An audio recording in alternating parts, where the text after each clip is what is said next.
one might say that I am in a bit of a ma'zaq this evening, because we have a situation here in Mogadishu today whereby I don't have any internet, which makes life quite difficult being the academy lead at an education tech company. So that has been somewhat of a hindrance to my work as a podcaster and as a YouTuber and a person who is the lead of an academy, as I say, at a Arabic education tech company. I would say that my endeavours have been somewhat curtailed of the past few days. So I'm in a bit of a ma'zaq, as I say, I'm in a bit of a pickle. Not a ma'zaq doesn't mean a pickle. I don't want you asking for a ma'zaq when you go to a restaurant, okay? It means a predicament. I'm in a slight predicament, but the way that we'll overcome this, inshallah, is that we will do an audio-only episode of the podcast today, and we will do something never done before. This is uncharted territory on the Arabic with Sam podcast, inshallah. We're going to read a comment from a hater on the YouTube channel, would you believe it? Me, I get haters, would you believe it? So we've come across a hate comment, which is absolute twaddle, right? But I thought, given these unusual circumstances, I would use it as an opportunity to teach an audio-only lesson for today's episode of the podcast, inshallah. So right before we get into the episode, very, very quickly, I just want to thank our sponsor for today. So thank you very much. This episode of the podcast is brought to you by you. On Patreon, we have two patrons. Allahu Akbar. Two patrons. We have Halima and Hasnat. So I want to say thank you so much to the two of you for parting with an amount of your hard-earned money to support the podcast. May Allah bless you guys, and I hope you're enjoying the benefits that you're getting as well of being as patrons. So what we're going to do, inshallah, is I'm going to read this hate comment on my YouTube channel. There's actually many of them. This is just the first one that came up when I went into my notifications. And we're going to do like an Arabic language response to it, I suppose. We're going to break down the Arabic language argument made in this hate comment, inshallah. So let me give it a read, and we will unpack the gems in it together. So here we go. Please don't lie. In the Quran have no Muhammad at all, but in the Quran exist Muhammadun and Muhammadeen. In this point, Muhammad, meaning a common name, title, singular, and plural noun, mount, mad, equals Mhnoon. Madoon equals Muhammadun. Muhammad. 2885. So I think what this gentleman is trying to argue in this comment is that Muhammad, as in the Prophet Muhammad sallallahu alaihi wasallam, is actually not mentioned in the Quran, or I assume in any literature because of this argument, because Muhammad, the name Muhammad, is fully vocalized on the end. You can have Muhammadun, Muhammadin, and Muhammadan. So this individual, this gentleman, is arguing that because of that, it's not a name. Because there are other names in the Quran that do not do this. So, for example, the name Ibrahimu. So Ibrahimu can only ever be Ibrahimu or Ibrahima. You can never have Ibrahimun. Likewise with the name Maryam, you'll never have Maryamun. Or the name Yusuf or Yunus or Sulaiman. Or these names that are clearly not originally Arabic names. They come into a category of words in the Arabic language called mamnu' min as-sarf, meaning that they cannot take tanween, and these ones actually can never take kasra either. Okay, so, I mean, there's a lot of things wrong with this. I mean, firstly, he actually mentions a particular ayah, so why don't we actually go to that? So, he references the 85th ayah from Surah Al-Qasas, where Allah subhanahu wa ta'ala says, إِنَّ الَّذِي فَرَضَ عَلَيْكَ الْقُرْآنَ لَرَادُّكَ إِلَى مَعَادٍ قُلْ رَبِّي أَعْلَمُ مَنْ جَاءَ بِالْهُدَى وَمَنْ هُوَ فِي ضَلَالٍ مُبِينٍ. Okay, so it's actually the irony in this ayah is fantastic, right? And I believe what he's actually trying to argue is that because the word ma'adin is used to that, I mean of the entire Quran, I don't know why he's particularly interested in the word ma'adin as demonstrating a word that can have in or an an at the end. But a ma'ad is from the verb aad, meaning to return. So a place of return. In this particular ayah, it means Mecca, as in the Muslims will be able to go back to Mecca. But it's saying sort of, Inna alladhina, indeed the one who farada alayka al-Qur'an, the one who ordained the Qur'an upon you, Yeah, or let me just read a translation of it rather than me getting lost in the word for word of it. So, what we've got here: most certainly, the one who has ordained the Quran for you will ultimately bring you back home to Mecca, right? Yeah, of course. So say, okay, and this bit's the bit that's kind of ironic, really. Say, my Lord knows best. قُلْ رَبِّي أَعْلَمُ مَنْ جَاءَ بِالْهُدَى. So my Lord knows best who comes with al-huda, comes with guidance. وَمَنْ هُوَ فِي ضَلَالٍ مُبِينٍ. So enter fi dhalalin mubin. We know that our Lord is the one. Our Lord knows best who's come with guidance, and unfortunately this miskeen is fi dhalalin mubin. But in any case, let me try to explain why that's my position, inshallah. Perhaps this individual is maybe just I don't know, missed a part of the program or something, or isn't aware of a little bit of Arabic grammar. So I mean, from that comment, I think that the argument is, if a word can be fully vocalized with in, or n on the end, then that means it can't be a name. So I'll turn your attention to the many other names in the Quran that can be fully vocalized. So, for example, the name Nuh.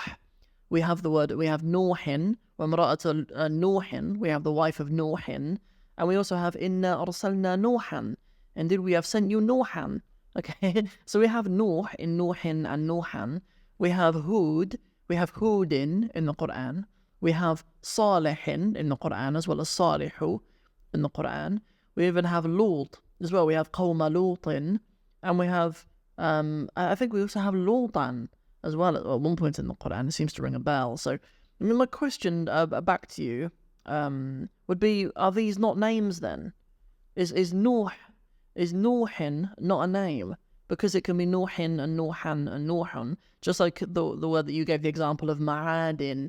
I mean, that's so random. I mean, you could have picked like any other verse of the Quran, anything that's sort of more commonly recited. You could have picked, you know, the word hamd in Surah Al-Fatiha. You could have picked any word in the entire Quran. But I don't know. I mean, you know, may Allah guide you. You know, and you know that you've read an amount of the Quran to be aware of this very particular ayah in Surah Al-Qasas.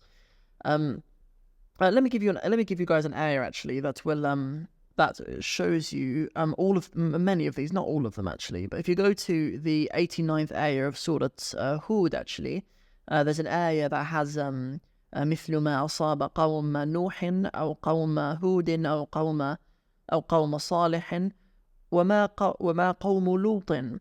So there's a number of these names, right? There's Nuhin and Hudin and Salihin and Lutin, that are all words that are names, obviously, and they can take tanween. So it does not mean that. And of course, like a person with a fairly rudimentary understanding of the Arabic language knows that you can have words which do have an inherent meaning as an adjective or a noun or something, like the word Mahmud, for example. Mahmud is both just a general ism in Arabic, meaning like praiseworthy, right? Mahmud, and the name is Mahmudun.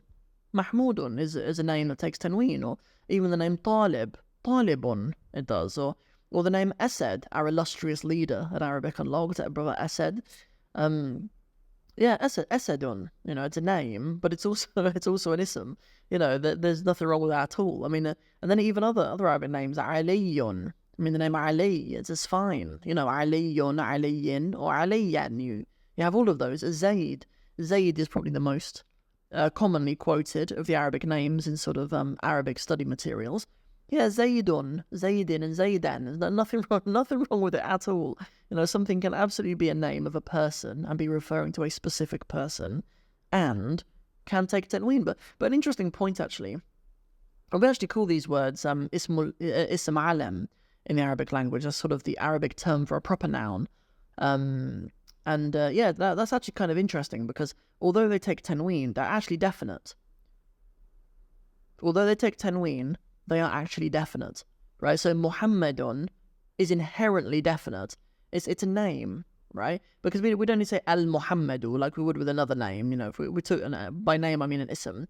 Like if we took the word kitabun to make it definite, we would need to say al-kitabu, but we don't need to say the Muhammad. It's just Muhammad, it's just a name, right? So that's kind of interesting. It is definite. You know, they are definite because they're names. even though they take tenween.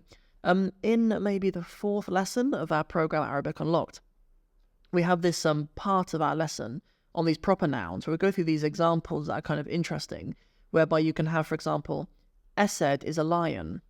You'd say Asadun, Asadun, right? Even though there's not a typical mismatch in definiteness that you would normally have in a jumla ismiya or in a nominal sentence. Like, you normally have,